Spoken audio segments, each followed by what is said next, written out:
This story may shock some of you or change your perspective on certain things, so I wanted to mention that before we begin. What I'm about to share is a true story with serious consequences, and things are only going to get worse with each passing minute.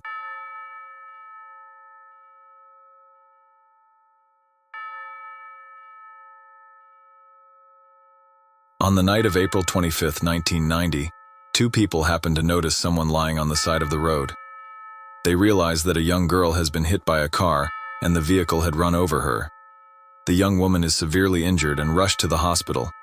A 47-year-old man named Clarence visits her, revealing that the young woman's name is Tanya, that she worked as a dancer at a club, and that she had a son named Michael. Sadly, 21-year-old Tanya doesn't survive the accident and passes away. When two of her dancer friends try to contact her family to inform them of her death, they use a phone book. The woman who answers the phone claims that Tanya died as a baby. This raises a chilling question. If Tanya was supposed to have died years ago, who was this young woman and why was she killed? In 1989, Tanya had recently graduated from college, but, for some unexplained reason, began working at a strip club. She formed strong bonds with her colleagues there. Tanya also had a child named Michael, but she hadn't yet introduced her friends to her husband. Shortly after, Tanya introduced her husband to her friends, revealing that the 47-year-old man who visited her in the hospital, Clarence, was actually her husband. Michael was their child together. Michael was the most precious thing in the world to Tanya, her reason for living, while her husband was the exact opposite, indifferent and uncaring. Tanya's friends noticed that she could never go anywhere without her husband's approval. One day, one of her colleagues at the club noticed bruises and marks on Tanya's body in the dressing room, clear signs of abuse. However, Tanya brushed it off, saying she had fallen. As time passed, her friends learned more about her situation. For instance, one day Tanya mentioned to a friend that Clarence wanted her to sign a life insurance policy and was preparing the documents for it. It was clear that Tanya's life was in danger, and Clarence was planning something. After realizing this, Tanya wanted to escape, but Clarence had thought of that too. He kept their son Michael under lock and key, threatening to kill him if Tanya tried to run away. Clarence's only concern was money. He was the one who had forced Tanya to work at the club to make more money. As the days passed, Tanya suffered more abuse and was forced to comply with Clarence's vile demands. On the evening of April 25, 1990, Clarence called one of Tanya's colleagues from the club, informing them that Tanya had been hit by a car on the highway. This was uncharacteristic of Clarence, who had never cared enough to notify anyone about Tanya before. Additionally, it was strange that Tanya had left town without informing one of her closest friends. The accident itself was suspicious. Tanya's body showed signs of a struggle, with scratches and nail marks, and she had suffered head trauma. It was likely that Clarence had tried to make it look like an accident, first knocking her unconscious during a struggle, then attempting to kill her by running her over with a car. All of Tanya's friends were convinced that Clarence was responsible for her death, especially since he had taken out a life insurance policy on her just months earlier. Tanya passed away on April 30th, 5 days after the accident. Their son Michael was initially placed in foster care. A family came to the institution and wanted to adopt him, giving Michael a new family. However, Clarence was not about to let Michael go.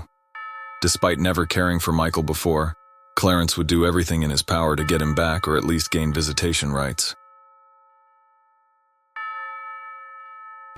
My son is punished for wanting to see his dad.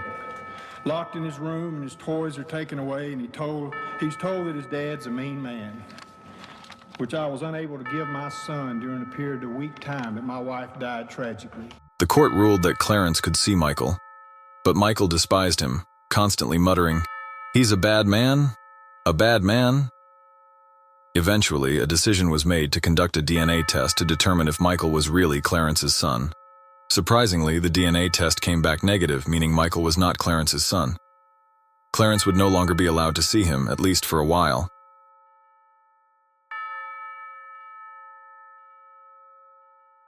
By 1994, Clarence went to Michael's school, where he kidnapped Michael and the school principal at gunpoint. He then tied the principal to a tree and disappeared, taking Michael with him. Michael had been abducted, and Clarence was now a wanted man, being searched for everywhere.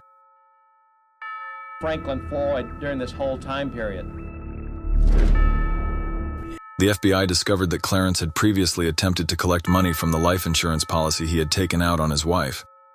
However, the document listed a different name, Franklin Delano Floyd. This was his real name. Floyd had used numerous fake names and identities over the years. As investigators dug deeper, the case became even more complex. Floyd's criminal record revealed a troubling past. He had been imprisoned before. In 1962, he had kidnapped a young girl. In 1963, he had committed a bank robbery. And in 1973, he was caught attacking a woman. Although he was arrested, he managed to get out on bail. Franklin Floyd spent 10 years in prison in the 60s. After getting out, he didn't report to his parole officer and was missing for the next 17 years. He had failed to appear for his court date, and since then he had been a fugitive for 17 years. Little Michael was with a dangerous criminal, and no one knew where they were.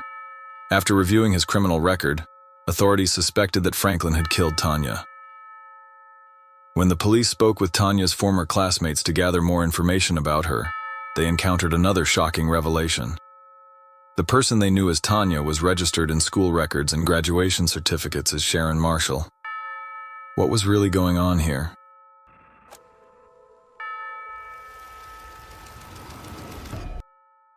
According to her classmates, Sharon Marshall was well-liked, warm, and friendly. She graduated with good grades and even earned a scholarship.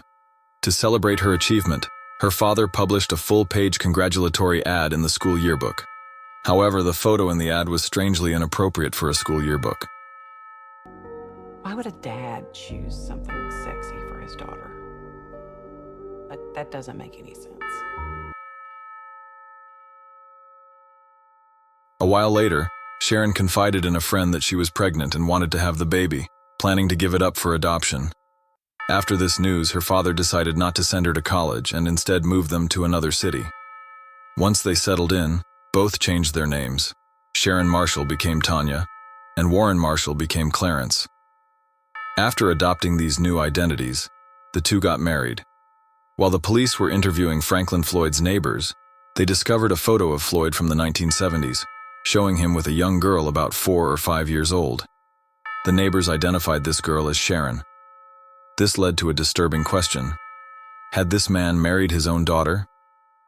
According to behavioral experts, the way the young girl looked in the photo suggested that the abuse had started at a very young age. As investigators continued to dig into Floyd's past, they discovered that he had been in prison from 1963 to 1972. Sharon was born in 1969, meaning she couldn't be his biological daughter. It was likely that he had kidnapped her, and just as you might have guessed, Sharon wasn't her real name either. So who was this young woman really? At the end of 1994, Franklin Floyd was finally apprehended while attempting to board a bus from Atlanta to Kentucky. It was a one-way ticket, and Michael was not with him.